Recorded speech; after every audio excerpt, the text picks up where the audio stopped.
Hey, ¿qué tal? ¿Cómo están? Bienvenidos de nuevo al canal. Hoy decidí hacer una sesión más de preguntas y respuestas, en esta ocasión contestando preguntas que me hicieron por medio de Instagram. Para aquellos que todavía no me sigan por allá, pueden encontrar el link a mi Instagram en la descripción de este video. Por allá muchas veces también estoy respondiendo preguntas. Voy a tratar de contestar todas las preguntas que me hicieron, al menos hasta el punto en el que grabé este video.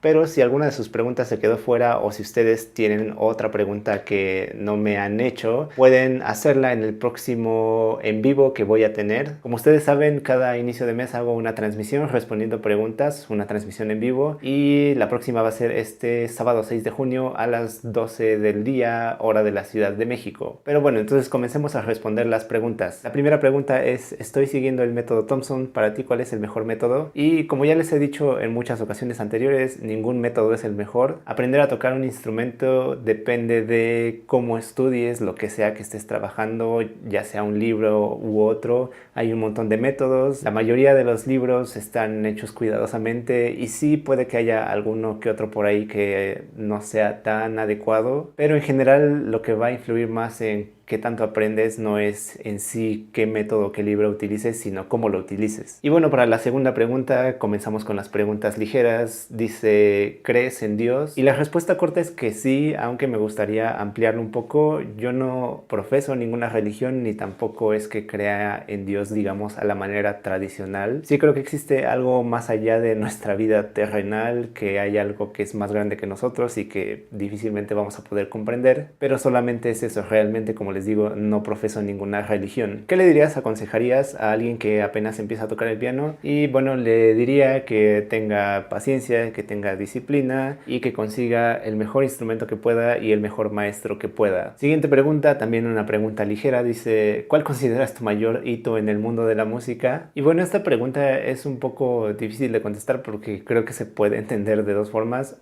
Cuando uno se refiere a un hito, puedes referirte a una cosa significativa dentro de mi vida o carrera musical, pero la pregunta dice: tu mayor hito dentro del mundo musical. Y bueno, si hablamos de mi carrera y de mi proceso personal como pianista y como músico, yo creo que diría que fue mi titulación, mi graduación de la facultad, y no tanto por el título en sí mismo, sino simplemente porque fue un proceso muy largo, porque para poder lograrlo tuve que aplicarme mucho, fue mucho estudio. El repertorio que toqué es el repertorio más difícil que he tocado en toda mi vida, y en general, ya una vez graduado, pues significaba mi libertad total como instrumentista. Ya no estaba atado a la escuela. Ahora, no sé si esta pregunta también tenía la intención de que me refiriera a algo que yo haya hecho significativo en el mundo musical en general, y realmente creo que lo único que podría decir tal vez es este canal y la gente a la que de alguna u otra forma tal vez le haya servido lo que yo subo. La verdad es que para mí es bastante satisfactorio saber que lo que aprendí sirve para que otras personas también disfruten del instrumento y para que puedan aprender a tocar. La siguiente pregunta dice: ¿cuáles son tus objetivos actuales relacionados a la música? Ejemplo, ser concertista y llegar a más gente. Y bueno, en general yo creo que una cosa que sí tengo muy clara es que quiero seguir mejorando en el instrumento. Es decir, todavía trato de seguir estudiando, trato de ver cosas de técnica nuevas, de ver más repertorio, de aprender de mis alumnos cuando me presentan música que yo no conozco. Entonces, por un lado es eso, simplemente mejorar como pianista, y ya si derivado de eso hago concursos, o si derivado de eso puedo después tocar más en público o lo que sea, pues estará bien. Por otro lado, también llegar a más gente y poderla ayudar en su proceso de aprender el piano también es uno de mis objetivos. Eso es una de las razones, si no es que la razón principal por la que hago este canal. Y últimamente también he estado pensando un poco en la idea de tratar de hacer algo original, de tratar de a lo mejor componer algo y ver si me resulta, ver si me gusta, porque la verdad es que nunca lo he intentado y creo que es importante dentro del proceso de un músico. Y no sé, ya veríamos si se puede convertir en un proyecto más serio en un futuro, pero por ahora yo creo que serían esas tres cosas. Siguiente pregunta dice: ¿qué piano me recomiendas comprar? No sé tocar ni nada. Bueno, pues checa mi video que ya hice dando recomendaciones sobre comprar pianos, lo voy a dejar por aquí. La siguiente pregunta dice: ¿qué tal máster? Oye, ¿qué repertorio clásico recomiendas si soy un pianista avanzado? Y bueno, igual te recomiendo que veas el video con la lista de repertorio por niveles que tengo en el canal para que te des una mejor idea. La siguiente pregunta dice: no sé casi nada de teoría, pero me gustaría aprender. ¿Con qué empiezo? Yo creo que empezaría por tratar de aprender de todo lo que tiene que ver con escalas y tonalidad, y lo que tiene que ver con armonía, es decir, todo lo que puedas aprender de acordes.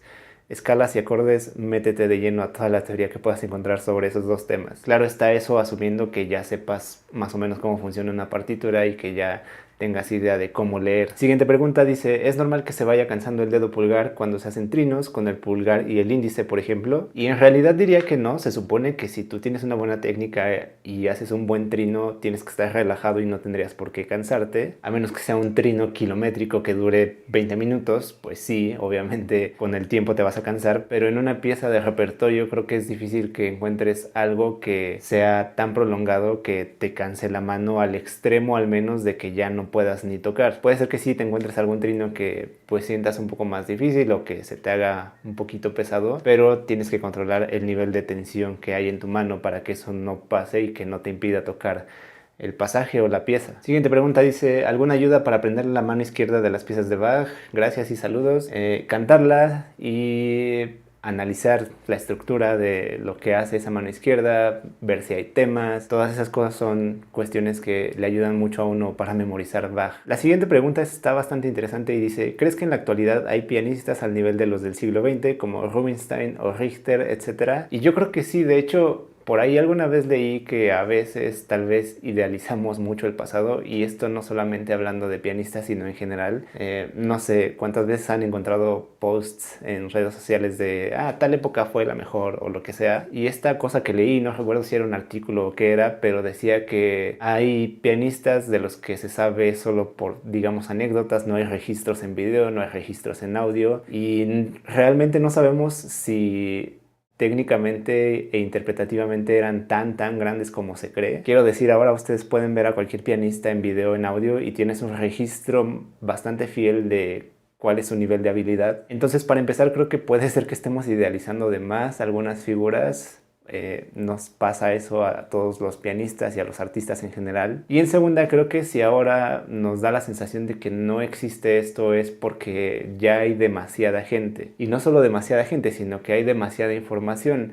En las épocas de estos pianistas que mencionaste, no había redes sociales, no había YouTube, no había internet y pues si tú comenzabas a hacer una carrera como pianista, en cierto sentido, ya una vez que empezabas a darte a conocer era difícil que salieras del mapa porque no había tantos. Y ahora con las redes, con todo, es mucho más fácil difundir tu mensaje, pero también es más fácil que se pierda. Y digo, tampoco es como que no haya figuras actualmente que tú las veas y puedas decir que son extraordinarias. Ahí está Daniel Trifonov, está Yuha Wang, hay gente tal vez más grande, no sé, Zimmerman, que es uno de los ganadores del concurso Chopin. Si buscamos figuras excéntricas que dieran un show, pues tenemos a Lang Lang. Y así, en general yo creo que sí existen, solamente es que creo que a veces nos cegamos un poco y también no nos ubicamos en nuestra época y en las circunstancias que vivimos. Siguiente pregunta dice, ¿cuánto costaba la colegiatura en tu facultad? Pues extraordinariamente costaba 0 pesos, porque la facultad en la que yo estudié es parte de la UNAM, Universidad Nacional Autónoma de México, y bueno, esta universidad es pública. Si tú pasas el examen de admisión y entras a las carreras, realmente no pagas ninguna colegiatura y eso por supuesto es una enorme ventaja y es algo que todos los que estudiamos ahí agradecemos. Siguiente pregunta dice, ¿qué recomiendas para sacar el tercer movimiento de Moonlight Sonata? Bueno, pues obviamente es un movimiento difícil y creo que para responder rápido diría dos cosas. Uno, recomiendo que tengas el nivel necesario porque mucha gente lo intenta cuando no está en el nivel. Y dos, que tengas un buen maestro que te guíe. ¿Cuántos años puede tomar a un pianista de primer ciclo tener una buena calidad de sonido? Realmente esa es una pregunta que creo que no tiene respuesta, es decir, no se trata de en qué año estás en la facultad o en la escuela o en lo que sea, sino que hay gente que tiene un buen sonido desde muy temprano en su carrera porque siempre ha tenido buenos maestros que le tratan de inculcar el cuidarlo. Hay gente que puede terminar una licenciatura y aún así no tienen un buen sonido. ¿Qué debo y cuánto tiempo debo practicar para tener excelente técnica pianística? Bueno, esta pregunta también es una que ya he respondido bastante y repito lo que siempre digo también. No es tanto el tiempo y por cuánto tiempo, sino es cómo estudies, la calidad de tu concentración, qué tan relajado estés. No sé si a ustedes les ha pasado, pero por ejemplo, en las páginas de músicos que hay aquí en México, muchas veces ves a las personas decir como, sí, llevo 20 años tocando. Y cualquier músico serio te puede decir que eso no nos dice nada. O sea, tú puedes llevar 20 años tocando y tener una pésima técnica. Puedes llevar 4 años tocando y si eres así súper disciplinado y estudias como debes de estudiar, vas a tocar mucho mejor que cualquier persona que lleve 30 años tocando con malos hábitos. Entonces, realmente eso es algo que no depende tanto de el tiempo que le dediques diario ni por cuántos años o meses, sino de que te apliques realmente en el instrumento. La siguiente pregunta está bastante interesante y dice, ¿por qué no hacen cursos de piano intermedio a avanzado y lo suben a la plataforma de Udemy? Bueno, esta es una pregunta que obviamente yo voy a responder desde mi perspectiva. No diría que es la respuesta absoluta. Tendríamos que preguntarle a todos los pianistas avanzados que existan. Y hago comillas porque para empezar a definir qué es avanzado es muy complicado, si no es que casi imposible. Y aquí les cuento que a mí en algún momento me escribieron de Udemy para ver si no quería hacer cursos para la plataforma y mi respuesta en este caso, nunca contesté esos correos porque la verdad es que no me interesó. Yo lo que pensé fue que, bueno, si lo ves desde un punto de vista de enseñanza, si yo voy a hacer un curso, ¿por qué voy a utilizar una plataforma ajena? Simplemente podría hacerlo aquí mismo en YouTube o por mi cuenta. Y si lo ves desde un punto de vista incluso monetario de negocio para uno como pianista, realmente no te conviene. ¿Por qué habría de darle una comisión a otra plataforma cuando de nuevo yo puedo hacer todo por mi cuenta? Y a mucha gente no le gusta hablar de esta parte de la economía, pero es que yo creo que si alguien tiene la suficiente habilidad como para considerarse avanzado, para tener una buena técnica, pues normalmente esa persona es probable que ya tenga resuelta su necesidad económica o que tenga un trabajo que de clases o que toque en algún lado y va a ser difícil que quiera dedicarse a hacer algo así en una plataforma como Udemy. Además, debo decir personalmente que también a mí no me gusta la plataforma, sobre todo por esta cosa que tienen de anunciar sus cursos como de sí, aprende a tocar piano en una semana. Todos sabemos que eso es imposible y es una mentira totalmente. Entonces, bueno, pues por un lado no conviene, por otro lado creo que cualquier persona que vaya a hacer un curso puede hacerlo mejor por su cuenta. Y por último, creo que también mucha gente que tenga un nivel avanzado probablemente no va a estar interesada en hacer cursos. ¿Qué pianistas de jazz admiras y por qué? Bueno, realmente yo les he comentado que no soy experto en jazz y realmente tampoco escucho muchas cosas. Así de los que me vienen a la mente, puedo pensar en Oscar Peterson, en Art Tatum, que pues muchos mencionan como una leyenda total y como el máximo pianista de jazz.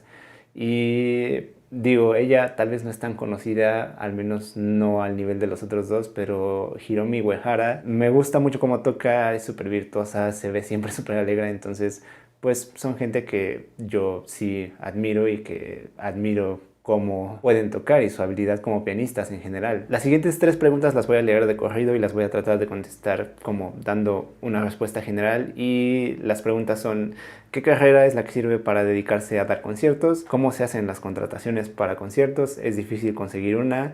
¿Cuánto gana un pianista promedio? Y bueno, más que una carrera, el ser concertista implica muchas otras cosas. O sea, para empezar, hay gente que a lo mejor no estudia formalmente en una escuela y hace carrera como concertista estudiando con maestros particulares. También sobre esto de conseguir conciertos, la verdad es que más allá de que sea difícil conseguirlos como tal, tienes primero que tener una muy buena técnica, un muy buen nivel, y eso no es suficiente porque otra cosa que tienes que tener para ser concertista realmente es tener contactos y hacer contactos y tener algo que a la gente le atraiga. Ahora, cuando digo tener contactos no lo estoy etiquetando como algo malo, como muchas veces se ve, sino que simplemente la música, nos gusta o no, también es una industria y también es un negocio y nadie te va a contratar para dar un concierto así seas el mejor del mundo si la gente no está dispuesta a ir a verte y pagar un boleto para escucharte. Entonces, bueno, sí, el concertismo es algo que implica muchas cosas. Y sobre lo otro que preguntas de cuánto gana un pianista en promedio,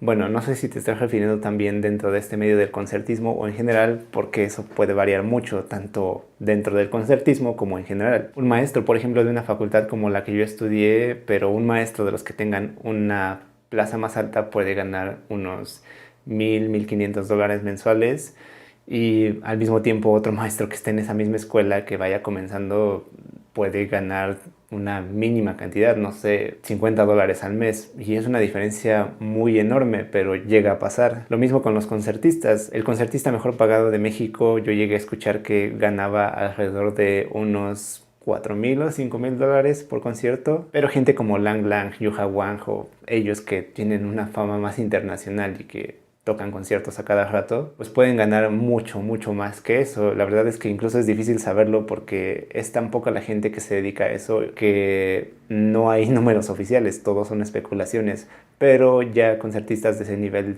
tienen un ingreso muy, muy, muy alto. Siguiente pregunta dice, ¿por qué no haces un streaming en Twitch tocando en vivo? Bueno, pues en general porque realmente no conozco la plataforma, no es una plataforma que yo siquiera use. Por ejemplo, YouTube obviamente la ocupo mucho para consumo personal, Instagram también, y como que no me ha llamado la atención meterme a eso del streaming por allá. Entonces pues sí, digamos que solamente es que no le veo tanto futuro como a las otras plataformas, y como tampoco la consumo, como que me cuesta más trabajo querer meterme a eso. Además también la verdad es que ya tengo suficiente trabajo con todo lo que hago en general y creo que meterme a una cosa extra sería algo complicado. Yanela María dice, ¿cuántas horas debo practicar al día? Bueno, pues obviamente debes practicar 40 horas al día, como todo Link lo debe hacer. Siguiente pregunta dice, ¿algún consejo para no lesionarse con las octavas de Liszt? Tocarlas se siente como estar a punto de lastimarse. Y bueno, ahí habría que ver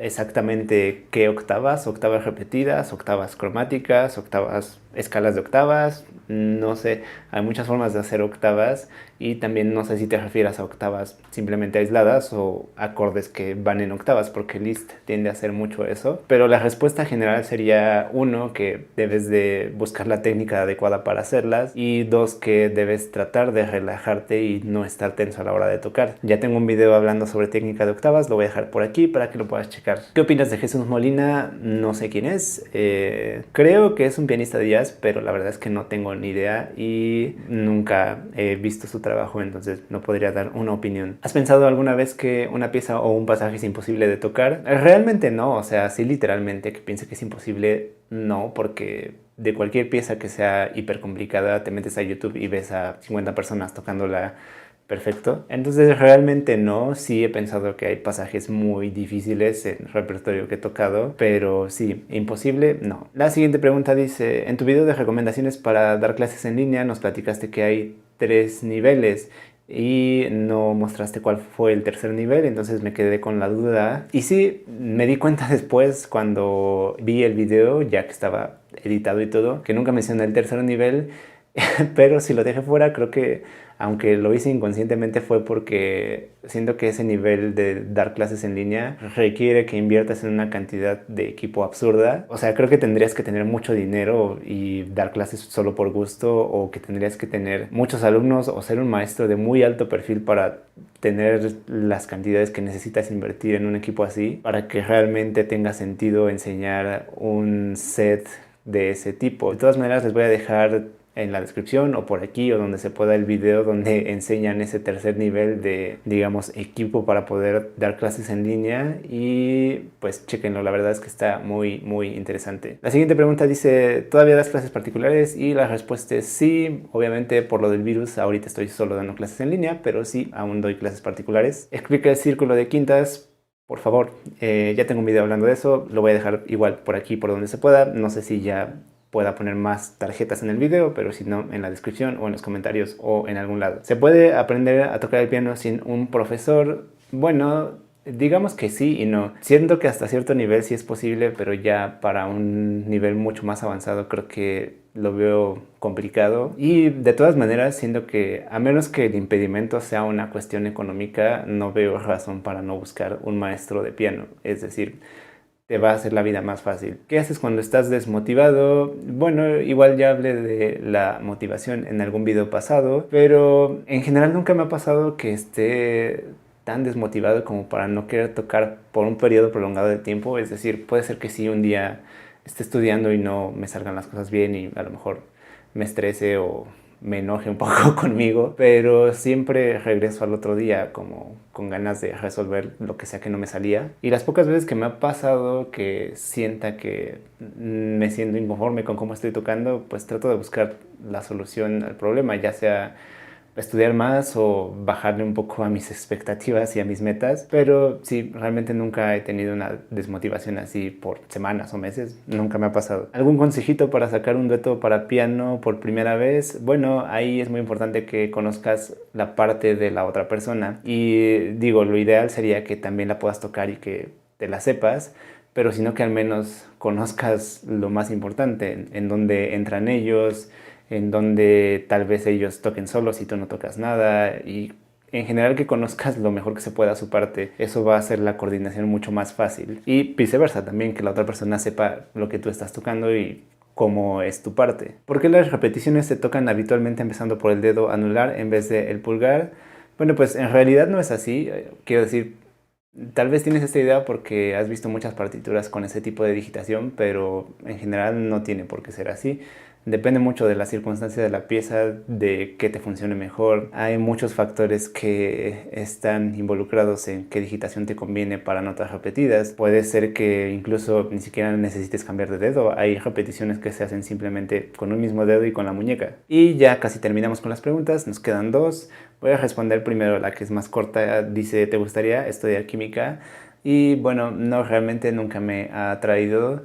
Y curiosamente yo estudié en la preparatoria en el área 1, que era físico-matemáticas, y son todas las carreras justo de ese tipo, química, ingeniería, matemáticas, física, todo eso, pero nunca me llamó la química en específico. Siempre cuando pensaba en estudiar una carrera de ese tipo pensaba más en algo que tuviera que ver con ingeniería o con computadoras, con matemáticas, todo ese tipo de cosas. Y última pregunta, dice, he notado que eres un poco introvertido, ¿qué te impulsó a hacer videos? Bueno, pues aquí realmente la verdad es que en un inicio el canal no estaba pensado para hacer lo que es ahora. El video más viejo que está público tiene 5 años, es del 2015 y es un video donde estoy tocando la Apasionata de Beethoven.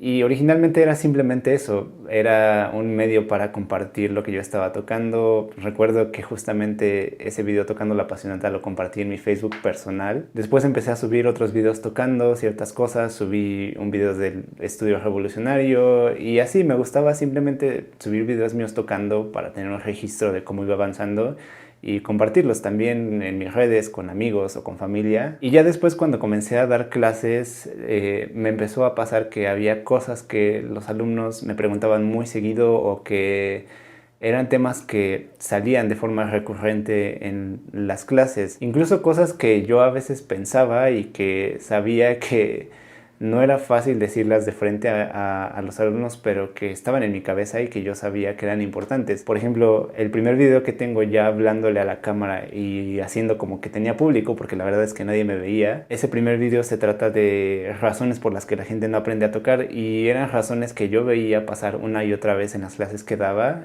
Yo daba clases grupales y veía que mucha gente no aprendía simplemente por indisciplina, porque no se concentraban, porque no le ponían la atención que deberían. Y entonces hice ese video un poco como para desahogarme de que no les podía decir eso directamente a mis alumnos, porque pues yo trabajaba en un centro cultural y muchas veces la gente cuando le dices, es que pues no aprendes porque nunca estudias, y yo entiendo que esa no es la forma más pedagógica de decirlo, pero esa es la verdad. Ya después empecé a subir videos de otros temas como por qué la música clásica estaba muriendo, que también era algo de lo que muchas veces llegué a hablar con mis alumnos en estas clases grupales, y así poco a poco fui grabando temas de cosas que me interesaban a mí y a mis alumnos, y con el tiempo empecé a tener más gente viéndome. Ya no eran nada más mis alumnos, sino ya era gente igual de aquí en México. Poco a poco fue gente de otros países y pues simplemente lo vi como algo muy bueno. O sea, me gustaba ver que lo que yo estaba aprendiendo y las cosas que yo sabía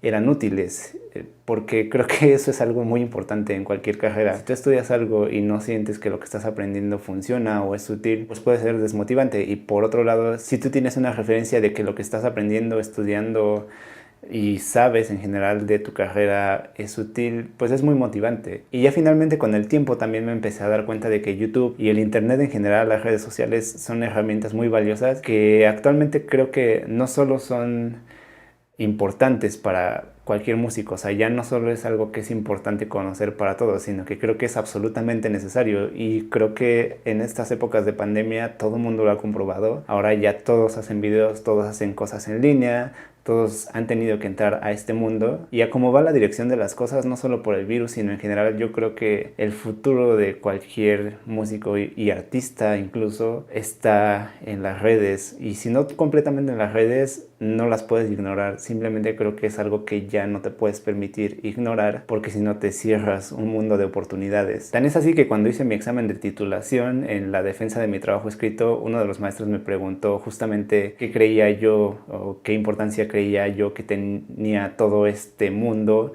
en la carrera de un profesional de la música, y si ya está llegando esa discusión a la academia, que muchas veces es un medio más cerrado y atrasado en muchos sentidos. Creo que eso es la máxima señal de que este mundo de lo virtual es cada vez más indispensable para todos nosotros, los pianistas, músicos y artistas en general. Pero bueno, hasta aquí llega este video. Creo que va a quedar bastante largo, pero pude responder a todas sus preguntas. Y bueno, nada, recuerden que si hay algo que quieran preguntarme, además de todo lo que ya vieron en este video, pueden hacerlo en la próxima transmisión en vivo, sábado 6 de junio a mediodía a las 12 hora de la Ciudad de México. Por aquí voy a estar respondiendo sus preguntas en vivo desde el estudio. Entonces suscríbanse al canal, síganme en las otras redes sociales y nos vemos para el próximo video.